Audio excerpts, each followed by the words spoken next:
The other day I put up a video titled The $15 Million Elephant in the Room.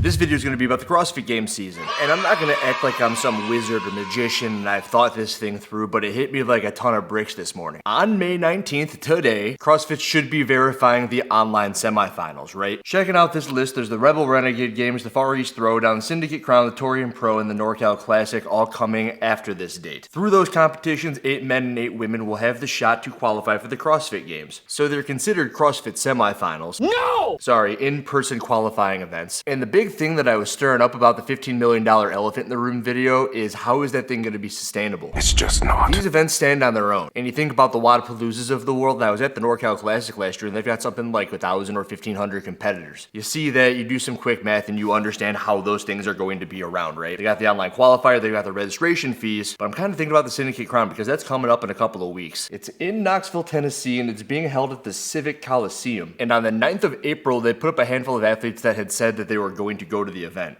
There was a whole bunch of hubbub around the Mayhem Classic where there were athletes pulling out. I believe it was Brooke Wells and Daniel Brandon who had pulled out of the CrossFit Mayhem Classic. I'm not sure we ever really found out why, but there was a bunch of commotion about it. And I think there's going to be a handful of commotion around the syndicate dropouts. And I really don't think you're going to be able to blame the athletes. You have to put the entire onus and blame on the CrossFit Games. Oh well. Because like I said, I realized it this morning. But it's not my job to schedule this stuff up. It's my job to observe the stuff that's going down. And what I am observing right now is that there are going to be a handful of athletes who have already qualified to the CrossFit Games, so why would they go to the Syndicate Crown? There are also athletes who have potentially been through a week after a week of competitions beating their faces into the floor.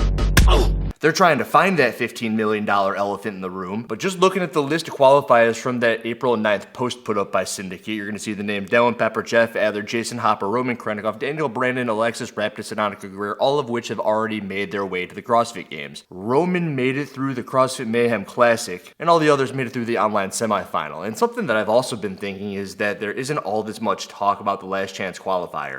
I think they just posted about it because Spin kind of prompted them, but like, why wouldn't this have been the online qualifier? Why would you have not had all of the in-person qualifying events, as they're called, not semifinals, and then put the 11 places final? Your season's on the line, then you can do it. Wow. And the reason that this is important is like the Juan Soto effect. Maybe Shohei Ohtani over at the Dodgers. These people are signing contracts that are over $700 million, and why are they doing that? Because they're putting butts in the seats. People fly from freaking Japan and China to watch Shohei Ohtani play at the freaking Los Angeles Dodgers. They're watching their TVs over in those countries. The TV contracts are being now pumped up because the Dodgers have Shohei Ohtani on their roster. Same thing with Juan Soto. That dude's not even that good. He's really good, but he's not $700 million good. But the New York Mets are going to hedge their bets and they're thinking, I'm going to put butts in seats. Personally, I think that CrossFit has put the in-person qualifying events into a pretty bad position by throwing the online semifinal right into the middle of the season. And also, one of the things I brought up in the $15 million elephant video is that the athletes are going to have to choose. Because I think that it's probably smart for them to take a 2 or 3 month block to actually train and prepare to become the fittest on earth. From what I recall, I believe the games is in August, and then that next World Fitness Project event is at the end of August. And if you've already qualified, why would you not take the couple of months leading up to that point in time to train and get prepared for those events? Why would they do Syndicate? This just in, if you're already qualified for the CrossFit Games, you can't participate at Syndicate Crown. Oh my god. Oh my god. So I get why they do that, and my point about having the online semifinal at the end of the year still stands. So even if the athletes wanted to do the event, they wouldn't be able to do the event. I'm still under the impression that they wouldn't do the event even if they could do the event. This is a nightmare. Like, I'll do the event. No! I'm gonna be at Syndicate. I freaking run around with cameras and do stuff with these freaking things these days. This thing is really neat though, isn't it? It's sick. And don't even get me started on the teams, because all the teams already qualified for the CrossFit Games. Remember, they didn't look at a single one of them videos. Oh my god. Go run, we got you, we trust you, do whatever you want, and then you just make it to the CrossFit Games. That's ridiculous. But I recall in 16, 17, 18, the regionals were huge because of the teams. My gym, CrossFit Alpha Dog, had at least 30 or 40 people who would make their way to wherever those regionals were from Illinois. I think it was in Knoxville or Nashville as well. And those 30 to 40 people from my gym were the ones who were buying t-shirts, shoes, road gear, and freaking protein powder. My 3 teammates and I weren't doing that stuff. We were too busy sleeping sleeping, preparing for the next event, not going to Vendor Village. I used to have an entire series of videos that said CrossFit effed up. This is a massive mistake. Not putting the online semifinal at the end of the in-person qualifying events. Having the teams just make their way to the CrossFit Games without having to go to an in-person event. But who am I kidding? I'm sure that everybody over in China just wants to watch Shohei Ohtani hit home runs from his basement. Just give Shohei Ohtani's agent the good old DJI Osmo and have him do a day in the life. Hey, what did you eat this morning, Shohei? That's what everybody wants to hear, isn't it? Nobody wants to see him with his freaking butt up against the wall on the last day of competition. That's not why they're paying him $700 or $800 million. Forget about it. I got one last thing to say about all this. Boz and Dave said, come one, come all. To Syndicate, to NorCal, compete and stand tall. But the athlete said, why? We have nothing to prove. We did it online and we've already moved. The lane said empty and the crowd looked around. The fittest on earth?